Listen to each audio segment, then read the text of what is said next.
Do you know what's funny? The word sexy gets thrown around everywhere in songs, ads, comments, captions.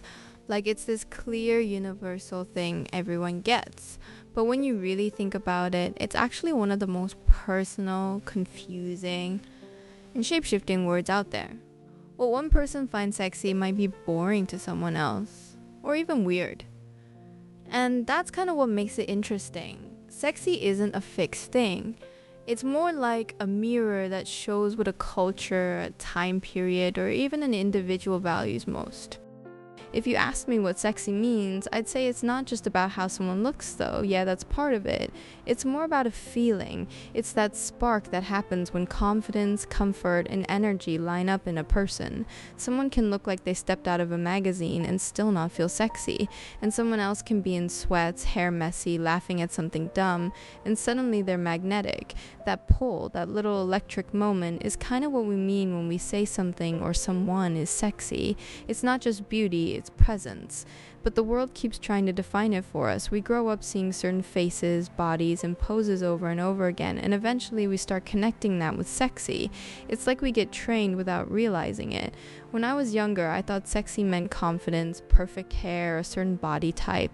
Now I see it more as energy, like how someone moves, how they talk, how they carry themselves. You ever meet someone who's not your type, but after talking to them, they just become attractive?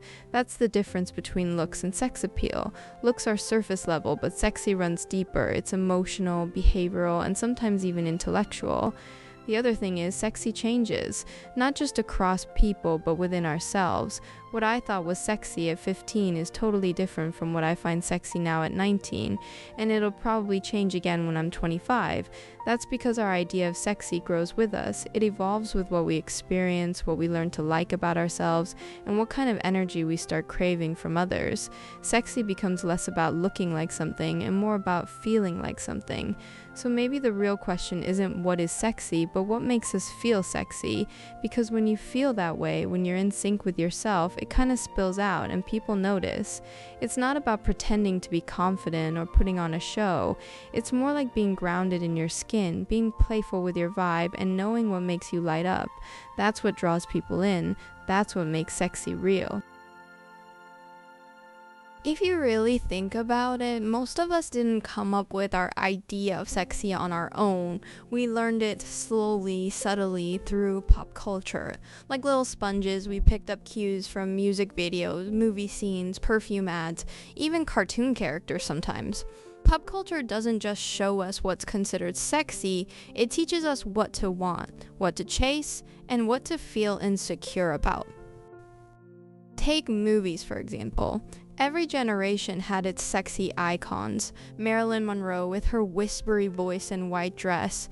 In the 90s, it was people like Brad Pitt and Angelina Jolie, all smolder and cheekbones. Now it's TikTok influencers with perfect lighting and slow motion hair flips. Every decade kind of resets the template, saying this is what desire looks like right now, and we all end up absorbing it, even if we don't mean to. Music does it too. The word sexy shows up in songs way more than we realize, from Justin Timberlake's Sexy Back to Doja Cat and The Weeknd's entire catalogs. Artists shape the vibe of sexy. In the early 2000s, sexy was all about confidence and flash, crop tops, low-rise jeans, club lights. Now it's more about being effortless or authentic, that off-guard selfie, natural makeup, or I just woke up like this aesthetic. It's still curated, still a show, but it pretends not to be. Then there's advertising, the real masterclass in teaching people what to find hot. Think about cologne and perfume commercials. Barely any dialogue, just slow motion, intense eye contact, someone walking through a dark city drenched in mystery. Or fashion ads, all those blank stares and parted lips. They're not just selling a product, they're selling a feeling. Buy this, they say, and you'll be desired like this. And it works. We internalize it. Even more interesting is how social media changed the game. Before, pop culture was one way, we just consumed it. Now we perform it. Everyone's their own micro-celebrity, curating how sexy they appear online. There's this pressure to be confident, cool, desirable, but also relatable. So we end up balancing between filters and authenticity, trying to look good but not like we're trying too hard. It's exhausting, but it's the new language of sexy. And the weird part? It works both ways. Pop culture shapes us, but we shape it too. Trends go viral because people start doing their own version of sexy, their own twist. Think about how body types, hairstyles, and fashion shifts start on random creators, then suddenly become mainstream sexy. It's not just celebrities anymore. Anyone can set the tone now. So when we talk about what's sexy, we're kind of talking about what pop culture has been whispering to us our whole lives. But maybe the real question is, how much of that definition do we actually believe in? And how much are we just repeating because we've seen it so many times? It's wild how every era thought it had the look. Sexy has never been a constant. It's more like a reflection of whatever a culture values at that moment. You can literally track human history by what people found hot. If you go way back, like centuries ago, sexy wasn't even about individuality, it was about status. Being attractive meant showing off your class, your wealth, your fertility. It was practical, not personal. In the 18th and 19th centuries, for example, Western beauty standards were all about curves and pale skin. The ideal woman wore corsets so tight they could barely breathe, because having a tiny waist showed refinement and discipline. Men were expected to look powerful, broad shoulders, confident posture, maybe a bit of ruggedness if they were in the gentleman adventurer lane. But all of it tied back to class and gender roles. You were sexy if you looked like you belonged in the right social box. Then the 1920s came along, and everything flipped. Flappers chopped their hair, flattened their curves, and danced in smoky clubs. Suddenly sexy meant rebellion. It wasn't about being proper, it was about being free. That's a pattern that keeps repeating every few decades. The definition of sexy shifts as a kind of rebellion against the generation before. The 50s brought the return of curves and glamour. Think Marilyn Monroe, James Dean, that clean but smouldering Hollywood look. The 60s and 70s got more experimental and political. Miniskirts, free love, the rise of natural beauty. The 80s was about boldness, shiny clothes, big hair, confidence in neon. Then the 90s came in and said, nah, let's chill, turning sexy into something more minimal and mysterious. Calvin Klein ads, grunge, and that effortless cool. By the 2000s, sexy became louder and more commercial. Low-rise jeans, glossy lips, music videos full of choreographed confidence. It was kind of the era of the performance sexy. You had to look confident whether you felt it or not. That energy still lingers today.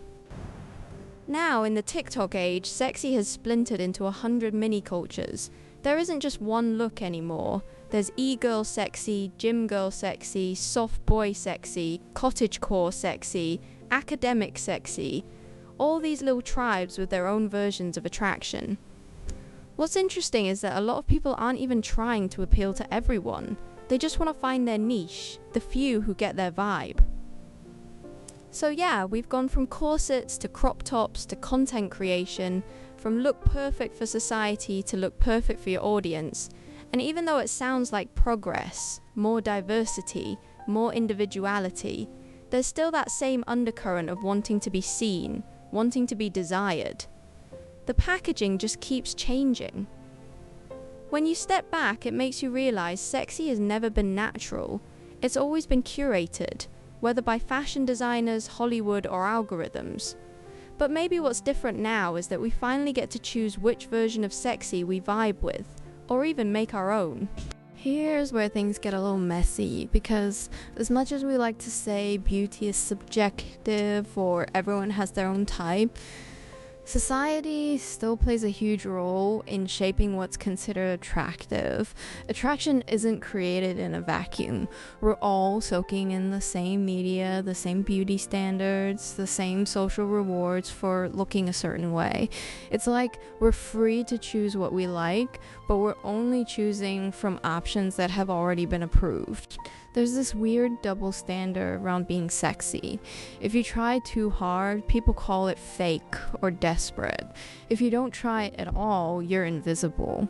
It's like walking on a tightrope. You're supposed to look effortlessly attractive, but never seem aware of it. Society loves to reward confidence, but only when it fits into a certain aesthetic. Someone being bold and open about their looks is called empowering if they fit the ideal, but attention-seeking if they don't. That kind of hypocrisy runs deep. And when you add social media to the mix, the line between attraction and validation gets blurry fast. You start posting photos because you feel good about yourself, but it's hard not to peek at the likes. It's human. Everyone says, I don't care what people think, but we all do, at least a little. Those digital reactions train our brains to chase what gets approval. So even when we think we're expressing our authentic version of sexy, it's still shaped by what performs well. There's also the pressure to match certain areas of attractiveness. In one era, thinness is ideal, in another, curves are in. Suddenly, what's sexy changes faster than your wardrobe can keep up.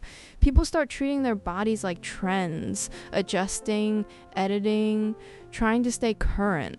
It's exhausting and kind of sad because attraction should be something natural, not something you feel like you have to update every few years. But even with all that, attraction itself, that instant pull towards someone, is still mysterious. You can't completely explain it. You might think you like a certain look, but then someone unexpected shows up and completely rewires your brain. That's the part of sexy that society can't control. The human part. The chemistry, the comfort, the small details that no algorithm could predict. It's also worth mentioning that attraction isn't just about looks, it's about energy. You can meet someone conventionally attractive but feel nothing, and then meet someone who doesn't fit your type, but they just have something. Maybe it's how they listen, how they move, how they make you laugh. That's the part of sexy that we don't talk about enough, because it doesn't photograph well. So when society tries to tell us what's hot, it's really just guessing. It can show you what's popular, but not what's personal. The real version of sexy, the one that actually sticks, doesn't come from trying to look like everyone else. It comes from figuring out what kind of energy feels right to you, and owning that without waiting for permission. If there's one thing I've learned while thinking about all this, it's that sexy is way more emotional than visual.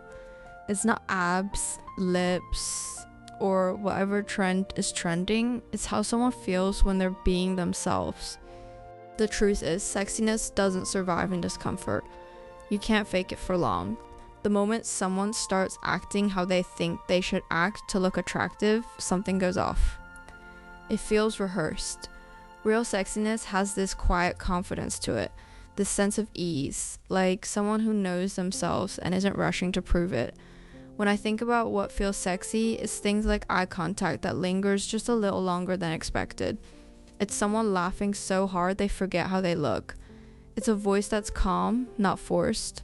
It's being around a person who's comfortable in their own rhythm, not too much, not too little. I think that's what we all secretly want to tap into, that balance of energy that feels natural, unedited, alive. But here's a hot take. Maybe we've overcomplicated sexy. Maybe we've been so busy analyzing, ranking, and packaging it that we've forgotten it's supposed to be fun. Being sexy shouldn't feel like a job. It should feel like play. Like a moment where you get to be light, expressive, curious. And that goes both ways. When you see someone else being genuinely themselves, that's what pulls you in. Not perfection, not control, just the honesty of it. There's also a kind of rebellion in redefining what sexy means for yourself. It's saying, yeah, I know what's supposed to be hot, but this is what does it for me. Maybe for you, it's someone's style, or how they think, or how they take care of people. Maybe it's how they move through a room with quiet confidence. That's your version, and owning it is powerful. Because when you stop chasing the universal idea of sexy, you start creating your own gravity. At the end of the day, sexy is a reflection of what we admire, what we crave, and what we wish we had more of in ourselves. It's this dance between self-awareness and mystery, and it's always evolving with culture, with time, with us. So yeah, maybe what is sexy isn't a question with one answer. Maybe it's just a mirror that keeps shifting, showing us where we are right now. And honestly, that's kind of beautiful. Because as long as humans keep changing, sexy will too. It's not something we can ever lock down, and that's exactly what keeps it interesting.